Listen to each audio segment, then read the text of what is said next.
Buenas tardes y bienvenidos a la entrevista del día. Hoy les recomiendo que se queden con nosotros. Hoy vamos a ahondar un poco más en la figura de uno de los grandes lanzaroteños. Estamos hablando de Blas Cabrera Felipe, el físico, iba a decir mítico físico, pues la verdad porque fue uno de los grandes y la verdad que a veces, pues en casa a veces no sé justo con ellos. Y hoy vamos a hablar con la autora de este libro, Blas Cabrera, Una vida magnética, va un poco en relación a sus investigaciones. Vamos a hablar con Verónica Pavés, es la autora de este libro, editado en este caso por Gaveta Ediciones, y en los que cuenta, hay una serie de cuestiones interesantes, también un exilio, cuestiones medias políticas también, y por otro lado, los méritos que tuvo este genial lanzaroteño. Sin más dilación pasamos a hablar con Verónica Pavés. Verónica, ¿qué tal? ¿Cómo estás? Muy bien, muchas gracias. Bueno, compañera, Encantada. no lo he dicho en la introducción, compañera, ¿no?, del día, de la opinión de Tenerife, y en este caso te adentras en el mundo de Blas Cabrera. Vamos a entrar ya. ¿Por qué? ¿Cómo surge la idea de escribir un libro sobre Blas Cabrera? ¿Eres tinerfeña? ¿Por qué? ¿Cómo surge? Pues mira, yo al igual que mucha gente en Canarias, prácticamente desconocía la figura de Blas Cabrera. Esto ocurre mucho porque, como sabes, no se habla mucho de él. Entonces, pues una semanita antes de realmente conocerlo, hago un reportaje sobre la ciencia en Canarias y ahí empiezo a decir quién es este hombre y por qué todo el mundo lo pone como muy interesante, ¿no? Como una figura bastante relevante de la ciencia. Y una semana más tarde coincide en que vienen los restos de Blas a la laguna. Se traen desde México, donde había muerto en el exilio, se traen y se hace una conmemoración muy bonita con su familia, los familiares que tiene, con sus amigos y con los científicos de aquí, políticos, bueno, un evento Una muy... nieta fue ministra, ¿no? En realidad es una sobrina nieta, pero sí, también, la verdad es que tiene una familia que bueno... Que siguió, ¿no? También Sí, siguió esa estela de la ciencia y siguió siguió por ahí. Y entonces a raíz de eso escribí un reportaje hablando de un poco la historia que me contó Marta, su bisnieta, sobre que su padre, que es nieto de Blas Cabrera, le contaba historias de dormir sobre Blas. A la hora de dormir le contaba cosas sobre Blas y a mí me parecía como tan bonito que la familia intentara recuperar eso también y que estuvieran tan unidos a esa figura pese a no haberlo conocido, que bueno, lo escribí un poco para el periódico y Gaveta Ediciones se me acerca un día y me dice, oye, ¿por qué no solo no lo dejamos aquí? Antonio Salazar. Salazar se acerca y me dice, oye, ¿por qué no solo no lo dejamos aquí, sino que hacemos un libro sobre esto que estabas contando, porque es una figura totalmente desconocida? Y a mí me parece una idea estupenda, vamos. La verdad que sí. Bueno, pues vamos a ver un poco, ¿por qué en el exilio? ¿Por qué estaba él en el exilio? Bueno, él acaba en el exilio después de la guerra civil y que Franco, ¿no?, ascendiera al poder, ¿no?, en ese momento. Empieza la guerra civil y él se encuentra en la Universidad de Santander. Él es director de la Universidad de Santander, la de verano, y se encuentra ahí estalla la guerra cuando él está ahí en pleno verano. Y entonces él intenta un poco seguir pues, con la universidad hasta el final, pero cuando ya se quieren ir de ahí tienen que pasar bueno, Irún no pueden pasar, entonces se van en barco, huyen en barco. Ahí ocurren unos ciertos conflictos con algunos de sus alumnos, a los que meten en la cárcel por consignarse como del bando nacionalista. En aquel momento era todavía república, y él huye, sin esos 5 chicos, huye a Francia, intenta conseguir que todo el mundo vuelva a Madrid, ¿no?, porque era su responsabilidad como director. Entonces huye en un barco hacia Francia, de Francia vuelve por Barcelona, llega hasta Madrid, y cuando llega a Madrid, que eso es en el 36, decide con su mujer irse a Francia, en principio.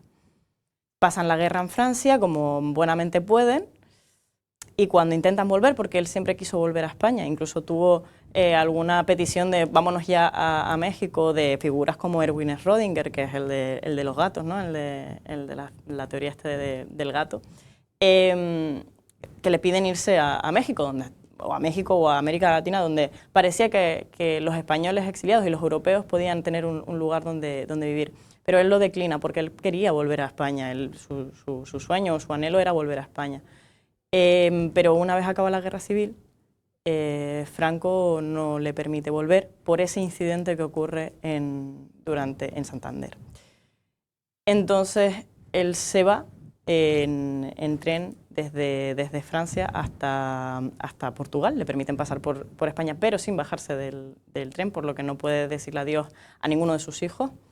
Se va a México, bueno, se va a Cuba y luego a México, y allí pasa los últimos años de su vida, pero muere en el exilio porque tenía Parkinson. Entonces muere sin volver. Por lo que yo creo que eso es uno de los motivos que no lo conocemos ahora mismo, porque mucha gente volvió. Pero él no tenía, me decías antes, él no era activista, por decirlo de una manera, él no se decantó por ninguno de los bandos. Claro, él no se decantó él nunca fue ni republicano ni del bando nacionalista, él simplemente iba por algo superior, que en este caso era la ciencia, ¿no? Él tenía pues su interés, que era el desarrollo de la ciencia en España. Él fue uno de los grandes propulsores de esa ciencia experimental. Por eso lo llamamos el padre de la física, porque realmente la física experimental comenzó con él en España. Pero claro, en cierto momento ya le piden que se signifique, que diga de quién eres, ¿no? En esta guerra, sobre todo con él, fue muy injusta. Le piden que se signifique cuando está en Francia, le piden la República a todos los profesores que vuelvan a su puesto en la universidad, como si no hubiera pasado nada. Esto a unos meses de haber empezado la guerra, y él no vuelve. No vuelve por muchos motivos, pero no vuelve, y entonces lo que hace la República es quitarle su sueldo. Le depura de todos sus cargos y le quita su sueldo en España, que tenía muchísimos cargos, pues se los depura. Y luego Franco, por esta situación que te comentaba de los 5 chicos que se significaron y demás, que al final acabaron muertos en un problema que hubo en una cárcel, tampoco le deja volver y le depura el resto de los puestos que tenía en España. Y de hecho al final él regresa, o sea, los restos están en Tenerife. ¿Por qué no en Lanzarote? Bueno, él está en Tenerife porque, bueno, primero porque los familiares, pues el familiar que más ha un poco abanderado esto de La Laguna, y porque realmente él vivió 3 años en Lanzarote, pero a los 3 años él, pequeñito, él ya va a La Laguna, él vive toda su vida en La Laguna, básicamente. O sea, y él se cría entonces en La Laguna. Se cría en La Laguna. Eso no lo recordaba. Sí, él se cría en La Laguna. Yo creí que había salido ya a los 16, 18... No, todo lo contrario. Él se cría, trabaja estudia en La Laguna, en el Instituto de Canarias en aquel momento, que es el IES Cabrera Pinto en La Laguna, que era el único que había en ese momento. Estudia su bachiller y ya después ya se va a la península, pero siempre vuelve a La Laguna, porque además su padre, que era un político, bueno, era notario, pero también era político importante en Canarias, bueno, pues tenía su casa primero en La Laguna, luego tenía otra casa en Santa Cruz, o sea, era una familia bastante adinerada y bien, y ellos permanecieron ya a partir de esta etapa que estuvieron en Lanzarote, ya a partir de ahí estuvieron siempre en Tenerife. Entonces algo de chicharrero iba a decir si tiene, ¿no? Sí, un poquito de chicharrero, sí. Bueno, vamos un poco a la figura, porque lo has dicho antes, o sea, es el padre de la física, más o menos sé algo, pero quiero que lo cuentes tú. ¿Por qué es el padre de la física española? ¿Por qué? Bueno, pues por lo que te comentaba, él, cuando él entró en la universidad, pues veía que, la verdad es que lo veía todo como muy mal, porque él veía que los profesores, los catedráticos que estaban en ese momento, pues un poco lo que se dedicaban era a ver las investigaciones que llegaban de fuera y bueno, las traducían, le ponían algo y ya está. La física que se hacía era física un poco teórica en todo caso. Y claro, él dice que la física no puede avanzar, la ciencia no puede avanzar sin experimentación. Y en ese momento es cuando se empieza a hablar de, oye, los laboratorios están muy mal, hay que enseñar a la gente a hacer experimentación con esto, no los podemos llevar a los estudiantes a estos laboratorios que están en un sótano, porque están en un sótano. Tenemos que empezar a avanzar con esto, un poco impulsado él también por Santiago Ramón y Cajal, que también era uno de los grandes impulsores de esta experimentación en la ciencia, y de hecho gracias a Santiago Ramón y Cajal había un instituto de experimentación en química. Entonces, él un poco con esa estela de Santiago empieza también a crear diferentes órganos, en este caso, pues por ejemplo, el más conocido así del principio, en 1902 se crea el laboratorio de física de Cabrera, que lo llamaban el laboratorio de Cabrera porque era básicamente suyo, y posteriormente, ya en el 32, él es uno de los fundadores del Instituto de Química y Física Nacional, el Instituto Nacional de Física y Química, y el mismo instituto que posteriormente se llamó Roca Solano y que hace como unas 3 semanas ha sido renombrado por Blas Cabrera. Vale.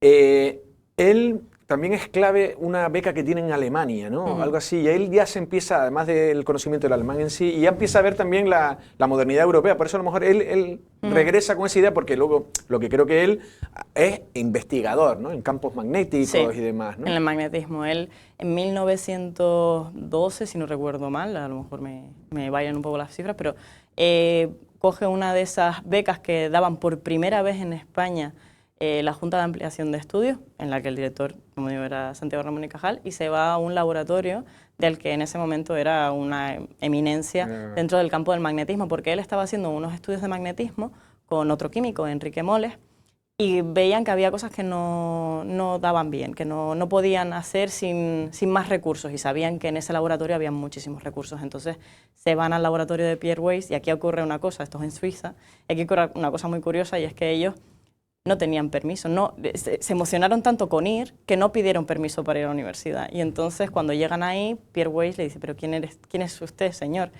No sé quién es, me parece muy bien todo lo que quiere hacer, pero no sé quién es. Y a lo largo de unos días empiezan a hacer como, les dice, este científico les dice, bueno, pueden quedarse por aquí, pero a visitar. Y él ya piensa en, bueno, vaya tela, la hemos fastidiado, ahora tendremos que volver, bueno, iremos a otros sitios, porque ellos tenían como programados varios sitios, iremos a otro, buscar otra universidad mientras tanto y demás, y mientras, pues nos quedamos un poco aquí y hacemos relaciones, un networking que se llama ahora, y ya para el año que viene llamando a algún estudiante. Y la cosa es que Pierre Weiss les vio tal emoción por hacer eso que les dijo, oye, bueno, mira, les voy a dar este sitio, les puso una mesa debajo de una escalera y les dijo, póngase aquí y miren a ver si pueden resolver este problema. Y les dio un problema que él creía que nadie resolvería, porque otro científico no lo había resuelto. Pues ellos lo resolvieron.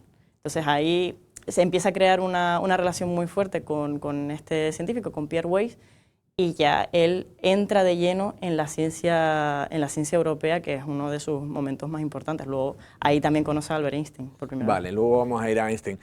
Lo que sí iba a decir que luego él empieza a investigar y hay teoremas o la teoría Cabrera, no sé de qué va, bueno, de algo de eso, de magnetismo, pero que ya empieza a ser ese investigador clásico de aportar nuevas, porque lo que decías tú antes repetían casi un poco los catedráticos, ¿no? Ahí empieza lo que es la investigación. Sí, él abogaba porque el conocimiento necesitaba experimentar para seguir creciendo. Entonces, la teoría que tú comentas, que es la onda de Cabrera o la curva de Cabrera, él hizo muchísimos teoremas, pero bueno, este quizás es el más conocido porque este fue como la llave a la teoría cuántica, a la mecánica cuántica, que hasta ese momento había en toda Europa había un debate muy fuerte sobre si existía o no la física cuántica. Se creía que era imposible que existiera.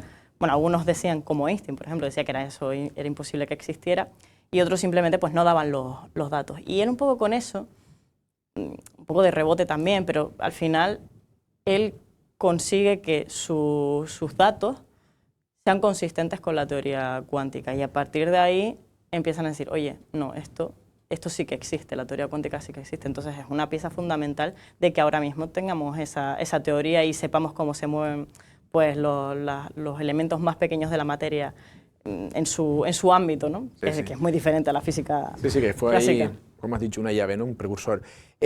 Vale, has nombrado a Albert Einstein. ¿Einstein lo conoce allí o lo conoce porque, no sé si él es como un anfitrión, no sé si Blas Cabrera, Einstein viene a Madrid y él no sé si por el alemán o por ser físico, ¿cómo es su relación? Él lo conoce en esa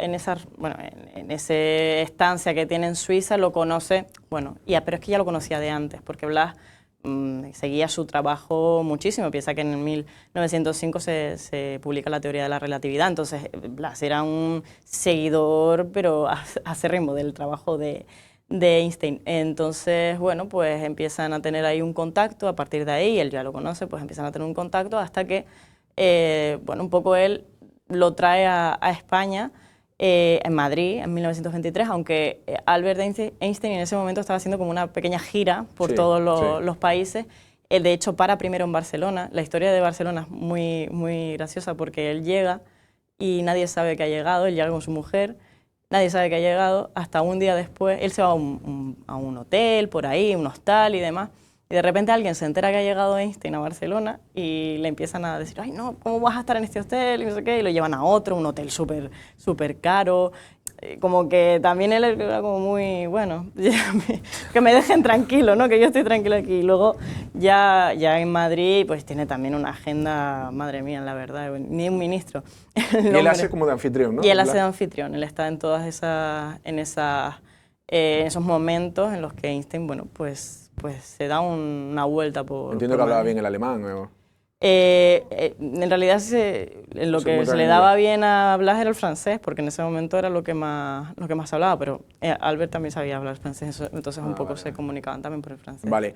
Luego está bueno, Marie Curie también, ¿no? O sea, ahí a Marie Curie sí la conocen me lo dijiste antes, esas fotos que están como todos los grandes científicos y Blas Cabrera está con todos los grandes científicos, entre los que está Einstein y Marie Curie. Efectivamente, lo conoce, creo que sí que la conoce ahí, no sé si la conoce antes, pero es probable que sea ahí.